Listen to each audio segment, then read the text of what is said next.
The train hissed like an old snake dying in the dust, iron wheels groaning as it slowed to a stop beneath the long shadows of late afternoon. The sky above the station was the color of boiled tin, heavy and without mercy, and the wood beneath her knees was splintered and damp with afterbirth. Lillian May Whitmore lay curled near the freight crates, her prairie dress soaked through with sweat, blood, and shame. Around her, bundled in the blankets she had stitched from curtains and feed sacks, 11 newborn baby girls whimpered in uncertain chorus. All of them alive. All of them daughters. Her husband was already walking away, boots swaying in a half-drunken rhythm, shoulders hunched in a worn brown duster he didn't deserve. He never looked back. Just spat on the ground, muttered useless, and boarded the last car. The doors shut with a hiss. The whistle screamed once. And he was gone. She didn't cry, not then. Not even when the weight of the silence hit her harder than the births. Not even when the station agent, a narrow-eyed man with coffee breath and no patience, stepped over her legs like she was a sack of broken grain and muttered, "Ain't no place for this kind of spectacle, miss." Lillian adjusted one of the babies, a squalling, red-faced thing with tufts of coal dark hair, and tried to tuck the others closer. The station's breeze picked at their makeshift blankets, and her arms trembled from holding them all. Her body ached like it had been scraped clean from the inside out. Her tongue felt dry as barn dust. She hadn't eaten since the night before the births. Hadn't slept in almost 2. And still, she made no sound. Because if she opened her mouth, she feared she'd scream forever. Miss Tansy Coe watched from the ticket window, lace gloves folded in her lap. A widow twice over, known for her temper and her thimble collection, she had once thrown a man off her porch for cussing in front of her geraniums. She said nothing now. Just stared at Lillian with something close to pity, and something even closer to fear. "They're all girls," someone whispered near the loading crates. 11 of 'em? That poor husband. He left her. Well, what else could he do? The voices rose and fell like wind through dry grass. No one offered help. No one brought water. One woman crossed herself. Another gave a tight, judgmental smile before pulling her son behind her by the collar. The sun dipped lower, washing the wood platform in amber and shadow. A fly landed on one baby's lip and Lillian brushed it away with fingers barely strong enough to move. She tried to sit upright. Failed. Tried again. Finally managed to get onto one elbow, though the world spun like an unbroken wheel. A child pointed. "Mama, why's that lady got so many babies?" His mother hushed him. "She must have done something wrong, son. Look away." Lillian's mouth finally opened, but no sound came out. She wasn't even sure what she'd meant to say. A prayer? A plea? A curse? It didn't matter. It was then the wind changed. A hush rolled over the platform, not a silence of indifference, but the stillness of something about to arrive. A figure stepped through the crowd, tall and straight-backed, boots silent on the wood. He wore a coat of rough buffalo hide, fringed and stitched with faded red thread. His face was angular, bronzed, and sun-weathered, with eyes like ironwood, dark, unblinking, and old. He was Apache, that much was clear from the murmurs. But his name was not spoken, only stared at. The kind of man folks avoided naming for fear it might summon judgment. He didn't speak at first. Just knelt beside her with a quiet gravity that made even the loudest onlookers fall still. Lillian blinked at him, breath shallow, unsure if he was real or part of the haze that had followed her through the hours of agony. He reached into a pouch at his belt and unwrapped a linen cloth soaked with cool river water. Gently, without ceremony, he placed it against her cracked lips. She flinched, but didn't pull away. Her body had learned not to fear strangers, only silence. When she didn't drink, he whispered, "Sip." His voice was low and quiet, the way rivers talk at night. She obeyed. Water slid down her throat like forgiveness. "I'm Dakota Greywolf," he said after a pause. "You'll come home now." The station agent scoffed. "That ain't your woman." Dakota looked at him once. No more than a glance. And the agent turned and went back inside like a dog retreating to its kennel. Lillian's lips trembled. I don't know you. He nodded. But I know what it means to be left. His hands moved like a man who'd swaddled children before. Not hasty. Not uncertain. He began bundling the babies into a long sling, careful not to wake those who had dozed. One by one, he made space across his shoulders and chest. Lillian watched, bewildered, half-dreaming, until he offered a hand. You don't have to understand today, he said. Just stand. Her legs failed the first time. And the second. But on the third, with his arm firm around her, she rose wobbling, weak, humiliated, but upright. A woman no longer on the floor. Miss Tansey came to the door then. Slowly. With something like guilt softening her face. I've got old horse blankets, she said quietly. They're clean. And a jar of milk if it helps. Lillian couldn't find her voice, but she nodded, and the smallest tear welled in the corner of her eye. Not from pain. From something colder, the shock of kindness. Dakota guided her toward the wagon at the end of the station lane. The town watched like they always did, through curtains, behind barrels, over shoulders, but made no move to stop him. 11 baby girls, someone murmured. What good are they gonna be? They lived, another answered, perhaps without meaning to. The road ahead looked long and sun-baked. The dust would be cruel. The journey worse. But Lillian leaned slightly into Dakota's side as they walked, and for the first time in 3 days, she breathed through her nose instead of her mouth. A breath that didn't taste like fear. Behind them, a newborn girl began to giggle, not cry, not wail, but giggle, a soft, high bubble of sound that made Dakota smile without showing his teeth. He adjusted the sling across his shoulder, glanced once more toward the gawking station crowd, then turned back toward the open land. Come home, he said again, and this time, she nodded. The sun dipped lower, painting them in gold. And the 11 babies, daughters all rode into the dusk in silence, cradled against a warrior's back in a woman's trembling hope. The first mile felt like a dream that hurt. Lillian's body swayed in the wagon bed, one arm instinctively curled around the baby closest to her chest, the others tucked like fallen stars in makeshift baskets and crates cushioned with saddle blankets. The wooden wheels rattled over every stone, and her bones echoed each jolt like hollow bells. Dakota walked beside them, not riding, not resting, his long stride steady, his eyes fixed on the road ahead. No whip, no commands. Just his hands gripped on the wagon shaft, pulling like a mule, though he moved with the silent grace of something born to carry burdens heavier than wood. They had left the station behind like a scab that would not stop bleeding. The town hadn't tried to stop them. But neither had it offered any true help. Miss Tansey's blankets covered the babies. The jar of milk rode beside Lillian's feet, clinking against a rusted tin pail of water. That was all. The road was cracked with heat. June had come dry this year, and the air tasted of thirst. Lillian blinked against the sun and tried to stay conscious, but each time she drifted near sleep, a baby would stir, or her own belly would cramp in protest. Her womb, emptied but not healed, reminded her with cruel certainty that life had come too quickly, too many, too close together. She had named only 3 so far: Rose, for the first one who looked up at her with a calm brow, Lark, for the one born with her hand reaching out, and June, for the month that tried to kill her and didn't. The others she hadn't yet dared to name. Naming was a kind of hope, and she wasn't sure she was allowed to hope yet.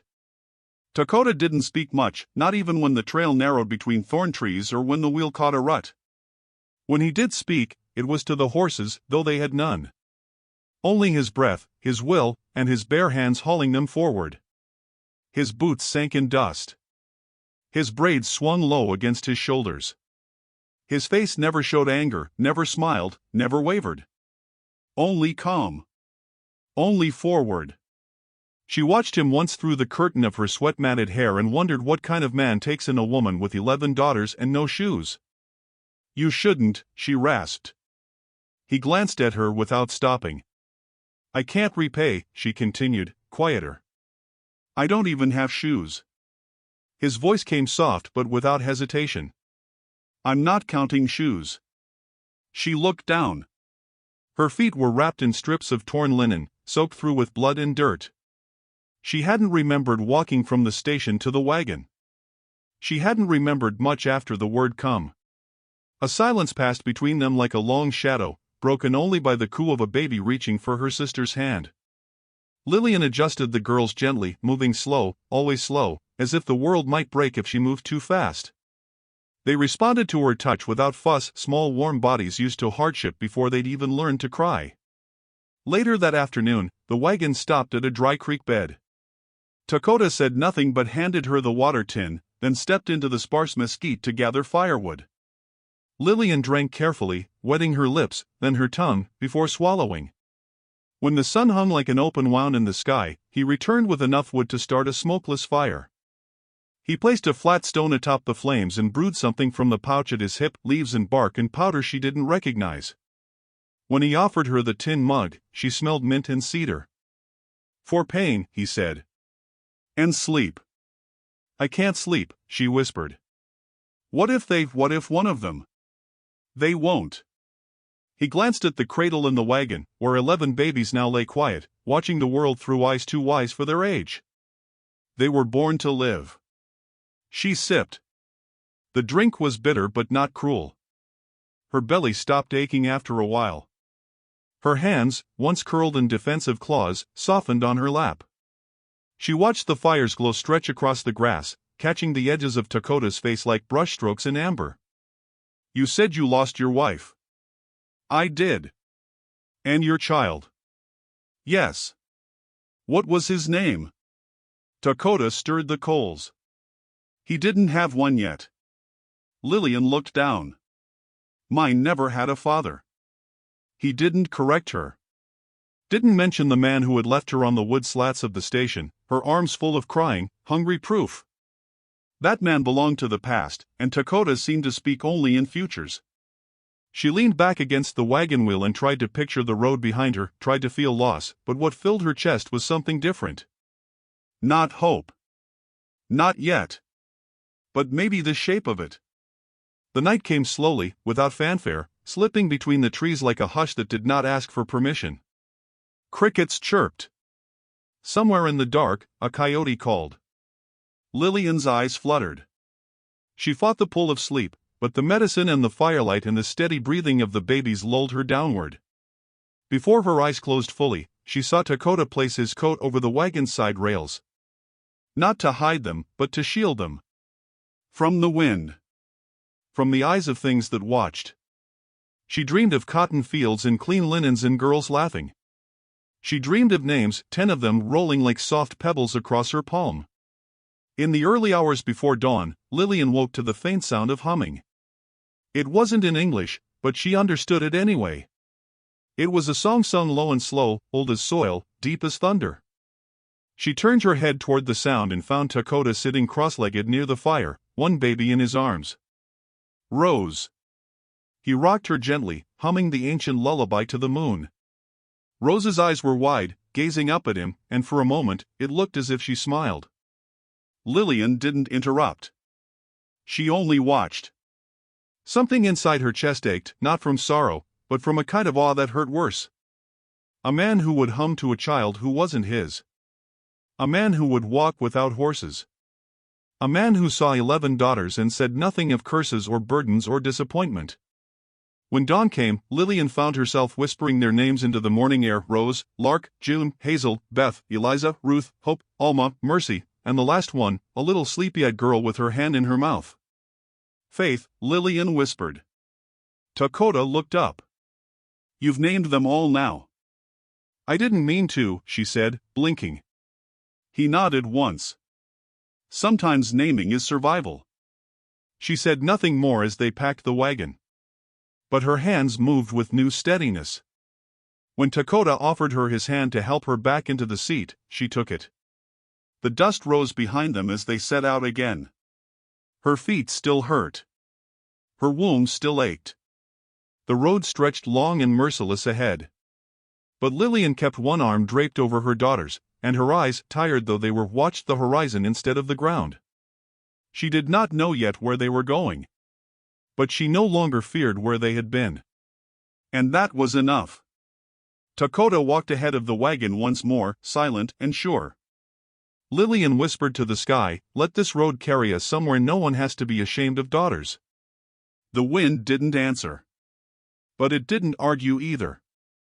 They arrived at dusk on the fourth day, the wagon creaking as it crossed a low ridge and descended into a quiet hollow ringed by mesquite and rock. There, at the edge of a dry creek, stood the house.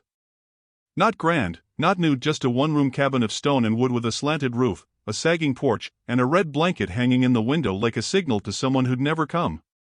A single lantern flickered from inside. The smell of smoke and herbs drifted from the chimney. And for the first time in Lillian's memory, a place looked like it might let her belong without question.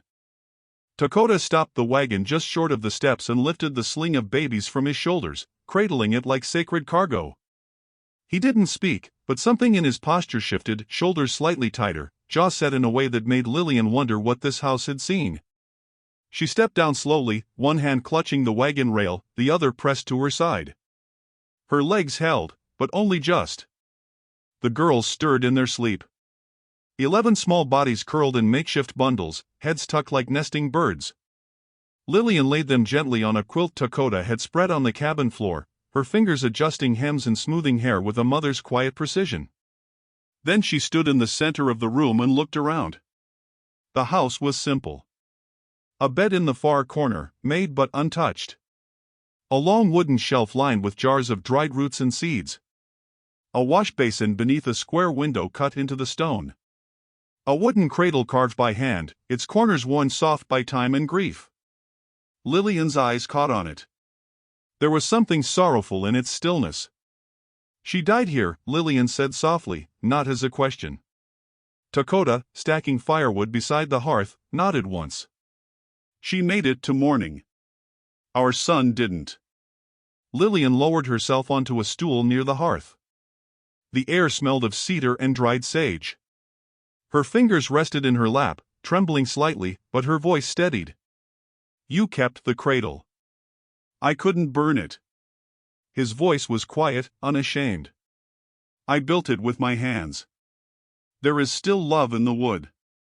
She closed her eyes and listened to the fire crackle, the soft breathing of 11 infants behind her, and the weight of silence shared between two people who had both buried versions of themselves. It wasn't peace, but it was rest. Dakota moved about the room with a practiced rhythm, placing a kettle over the flame, pouring cornmeal into a tin pot, slicing wild onions into a pan. Lillian watched him and realized she had never seen a man cook without bitterness in his eyes. Her late husband had barely lifted a cup, let alone a knife. The babies began to fuss as night deepened. Lillian rose slowly, carefully, and lifted them one by one to her chest, humming an old church melody in a voice barely more than breath. Dakota joined her, offering strips of clean cloth for swaddling, then a pouch of goat's milk. The cradle filled again. 11 small chests rising and falling beneath the red blanket he tucked around them. When the last child drifted into sleep, Lillian leaned against the wall and looked toward the window. The stars had come out. "There will be talk," she said quietly. "There already is. They'll say things about me. About you. They've said worse. They'll say these girls are a curse." Dakota moved to the door, standing tall in the glow of the lantern light. "Then they don't know the shape of blessings." She smiled faintly. "You talk like the Bible, only kinder." He glanced at her from the doorway, and in his gaze was something unreadable, something that didn't ask or explain but simply stayed. In the long silence that followed, Lillian stood and walked to the edge of the porch. The floorboards creaked beneath her bare feet. The red blanket in the window fluttered gently. In Apache custom, she remembered, red in the window meant safety, meant truce, meant a woman could rest. She turned to him then, voice barely above a whisper. "Why are you helping me?" Dakota did not answer right away. He walked past her, down the steps, and returned with a bundle, soft deer hide stitched with careful hands. Inside, he revealed a small pouch, tied with rawhide string. From it, he took a faded eagle feather and placed it on the windowsill. "My mother carried me across a river when I was a child," he said. "She lost everything. But a woman who carries life and keeps walking is not lost. She is the river." Lillian watched his hands, the way they moved, careful and certain. There was no flattery in his tone. No hunger in his gaze. Only reverence. "You are not burdened," he said. "You are the reason the land keeps giving." The moonlight touched her cheek then, soft as breath. She looked down at her worn hands, blistered and calloused from stitching, lifting, feeding. 11 lives had come through her. And until now, no one had called it anything but trouble. The door creaked behind them, stirred by the night wind.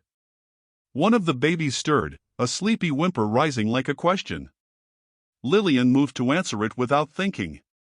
By the time the fire had burned low, she was asleep in the rocking chair beside the cradle, one foot gently pushing it forward and back. Dakota placed a quilt over her shoulders. He didn't speak. Only watched her a moment longer, then turned toward the door. Outside, the sky swelled with stars and hush. He leaned against the porch post, arms crossed, listening to the wind as if it might tell him what came next. Far in the distance, at the edge of that silence, a coyote howled. The town would come eventually. With questions. With judgment. Maybe worse. But not tonight. Tonight, the house with the red blanket had been claimed by breath and warmth and names that dared to bloom. And for the first time in a long while, it did not feel haunted. It felt lived in. It felt possible. The red blanket was still hanging in the window when the rumors reached town. By then, Lillian had been at the cabin for nearly a week. The days passed in soft repetition, nursing, washing, whispering lullabies while dust motes danced in the sunbeams. Dakota repaired the corral fencing, gathered herbs at dawn, and carved wooden spoons by firelight. They spoke little, but when they did, the words carried weight. It was not love. Not yet. But it was something that made her chest feel less hollow. Then came the sheriff. Sheriff Emmett Lang rode out on the 4th morning, his boots too polished and his mustache waxed too tight. He didn't look at Lillian when he dismounted, just tipped his hat toward Dakota and glanced briefly toward the cabin door where the sound of 11 infants, fussing and cooing, floated through the heat. "Town's got questions," he said. "Some folks are talking legal matters." Dakota didn't answer.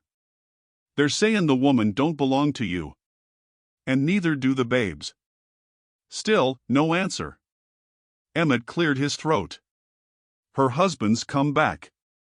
Thomas Whitmore. Showed up 2 nights ago in Caro Saloon, drunk as sin and twice as loud. Says he's ready to collect his wife and children." Lillian had stepped onto the porch by then. Her hair was pinned back, her apron damp with milk, and her arms full of sleeping Hazel and Beth. She didn't blink. Just looked at the sheriff with the patience of someone who had already lost everything and survived it. "He left us at the station," she said softly. "He stepped onto the train and never looked back." "Still the law's gotta say," the sheriff replied, eyes flicking between them. "Judge Gaines rides in tomorrow. Thomas wants custody." Dakota finally spoke. "The girls stay with her." "That's not how it works." Dakota's voice remained calm, but something behind it sharpened. "Then the way it works is broken." The sheriff shifted, uncomfortable. "I'll come back tomorrow. You'll need to be in town. Both of you." Lillian didn't respond. Neither did Dakota. The sheriff rode away in a cloud of dust, his horse's hooves pounding like a warning drum. By nightfall, Lillian sat on the porch, turning her wedding ring in slow circles. Her eyes had lost the glassy sheen of grief, but there was something new in them, cold steel forged from pain. "I should be scared," she murmured. Dakota sat beside her, sharpening a small knife. "Are you?"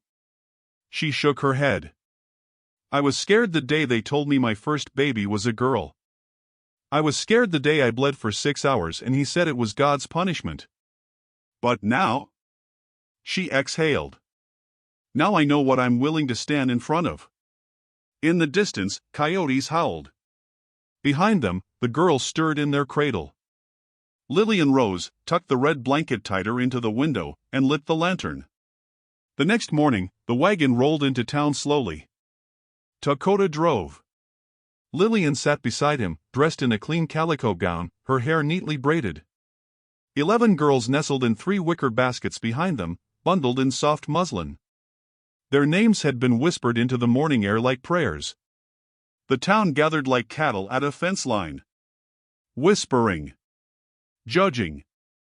Watching. She kept them all. 11 girls? That's a punishment. That Apache's bewitched her, I swear it. Lillian heard it all. But none of it touched her. The courthouse steps felt too wide as she climbed them. Inside, the judge sat tall behind the desk, flanked by Sheriff Lang and a few townsmen. Thomas Whitmore stood to one side, sweat beading on his temple, boots scuffed and whiskey on his breath. "She's my wife," he barked. "Them are my children." The judge looked toward Lillian. "Ma'am, is this true?" Lillian nodded once. "He was my husband. He is their father. But he left us." Thomas sneered. "I was drunk, not gone." "Big difference." Dakota stood beside her, silent, a dark wall of quiet protection. The judge narrowed his eyes. "Do you contest that he abandoned you?" "I do not," Lillian said. "I have witnesses." The door creaked open then, and Miss Tansey stepped inside. A quiet hush passed through the room. She looked smaller than Lillian remembered, her gloves faded, her posture brittle, but her voice didn't shake. "I saw it," she said. "He left her at the station like a sack of spoiled potatoes. Said nothing to nobody. Just walked off." The judge nodded slowly. Then turned to Dakota. "And you, sir? What is your part in this?" "I picked them up," he said simply. "I carried them home. I made no claim."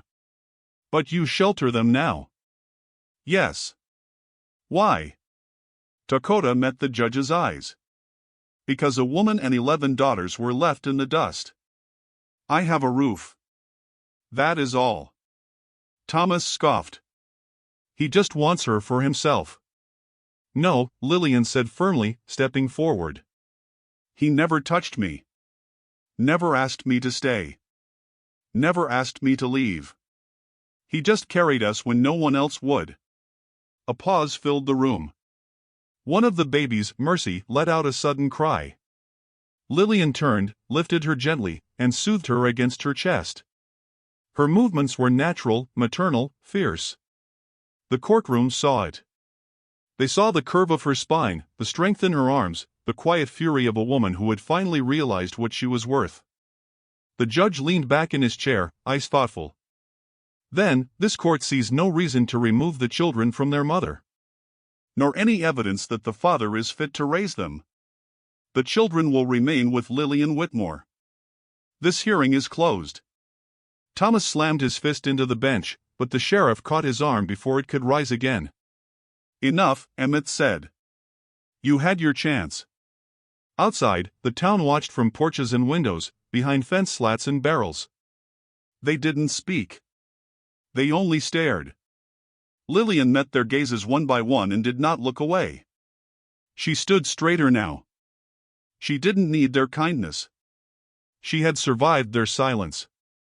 Back at the wagon, Dakota secured the baskets again. Lillian climbed in without help. Before they turned back toward the cabin, she looked over her shoulder at the watching town. No one waved. No one smiled. But one small girl on a step held out a flower, wild, yellow, trembling. Lillian smiled then. Just barely. And the red blanket waited in the window for their return. The wind that night was restless. It rolled down from the bluffs with a strange urgency, carrying dust and old stories. Lillian stood barefoot on the porch, a shawl wrapped around her shoulders, the weight of 11 sleeping daughters behind her and the sky above her deepening to ink. Somewhere out there, beyond the hills, something was stirring. She felt it in her ribs like a shiver before rain. Dakota sat sharpening a blade at the edge of the porch, his expression unreadable. His hands moved with calm precision, but his eyes kept rising to the darkness beyond the fence. Coyotes hadn't howled that evening. The crickets had fallen quiet too. The hush was unnatural. Lillian crossed her arms. "They'll come, won't they?" Dakota looked up. Yes. She didn't ask who they were. She already knew. Thomas hadn't taken the ruling well. Word had traveled fast that he'd been seen in Ash Hollow 2 days ago, speaking with the kind of men who didn't knock when they arrived. Drifters. Bitter Civil War leftovers with itchy fingers and nothing to lose. Lillian had heard it from Miss Tansy's note, slipped beneath a bolt of fabric she'd sent along for swaddling. You still want us here? She asked now, voice low. Dakota paused. This is your home too. Something flickered in her chest, warm, sudden, unfamiliar. Not safety. Not yet. But belonging, maybe. And it was worth fighting for. She turned to check the girls. They slept in rows like tiny saints, bundled together on soft hides and quilts, their breaths rising like threads of silk in the lantern light. Rose stirred in her sleep, reaching for June, who curled beside her. Eliza's mouth moved as if dreaming of milk. Lillian knelt beside them, smoothing curls, whispering names like protection spells. Then she rose, stepped outside, and bolted the door. Dakota had already placed a loaded rifle beside the porch post. Another leaned by the window. A hatchet rested in his belt. His movements were slow, but the air around him had changed, less man, more mountain. They waited. The moon rose behind a curtain of clouds. Then, hooves. First 1. Then 4. Then 7. Low voices. Laughter too loud, too sharp. Shapes on horseback approached through the trees, lanterns swinging from their saddles like glowing threats. Lillian stepped down from the porch and stood beside Dakota. Her breath was steady. She did not tremble. The riders came into view.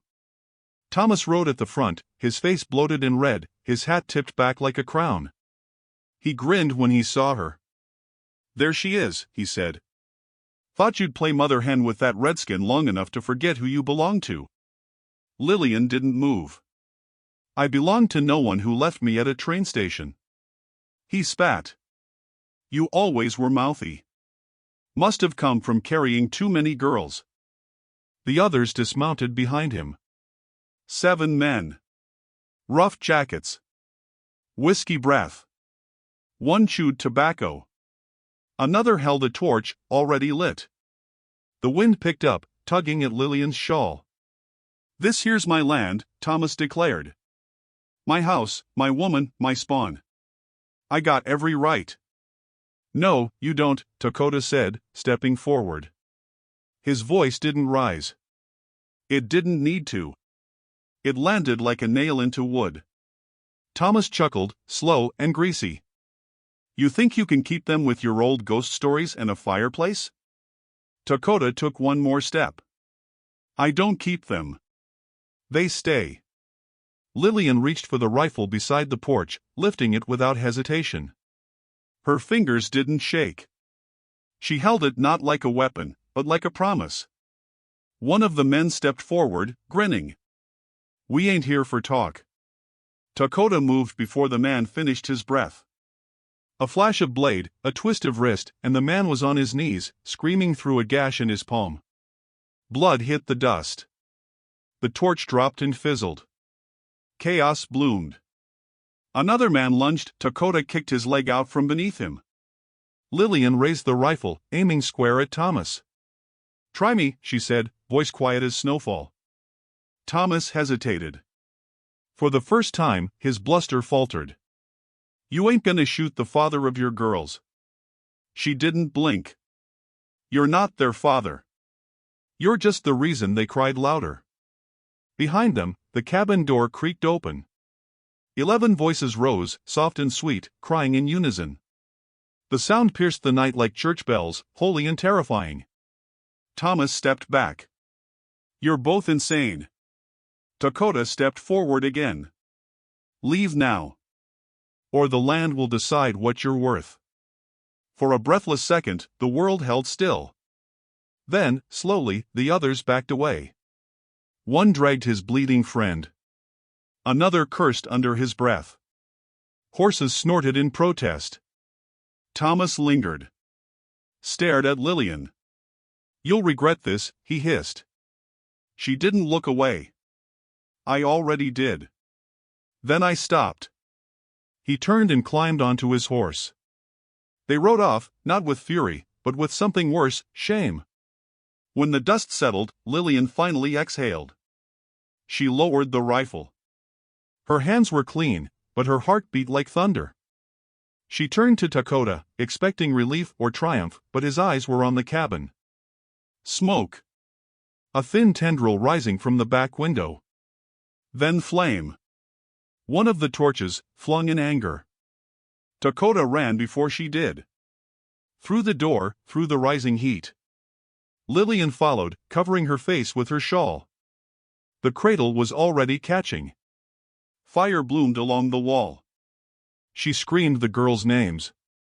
Dakota moved fast, grabbing babies, passing them to Lillian at the door, coughing through smoke, shielding the smallest with his coat. Twice, she thought he wouldn't come back out. Twice, he vanished into the blaze. Then he returned one last time, carrying June and Faith, wrapped in his arms, his back scorched, eyes rimmed red with soot. Lillian sobbed, holding them close, pressing her face into their hair. Dakota fell to his knees in the grass, gasping. The cabin crackled behind them. The roof collapsed inward with a groan. They sat in the dark for a long time, the girls safe in a ring around them, the stars wheeling above. In the distance, a lantern flickered. Not fire. A procession. Miss Tansy. The old blacksmith. A few townswomen. Carrying blankets, water, baskets of clothes. No words. No speeches. Just the sound of feet in dry grass and the quiet realization that some lines cannot be uncrossed. One woman knelt, eyes brimming. We saw. Another whispered, we didn't know. Miss Tansy placed a new red blanket in Lillian's lap. Hang this in your next home. If you'll have us. Lillian looked down at Dakota. His face was tired, blistered, beautiful in the moonlight. He didn't speak. He didn't need to. She placed her hand on his. The girls slept between them. The night no longer felt afraid. And above them, in the sky that had once watched and waited, the stars answered with silence, bright and clear and eternal. The porch was gone. But the family had survived. And that was enough. For now. For always.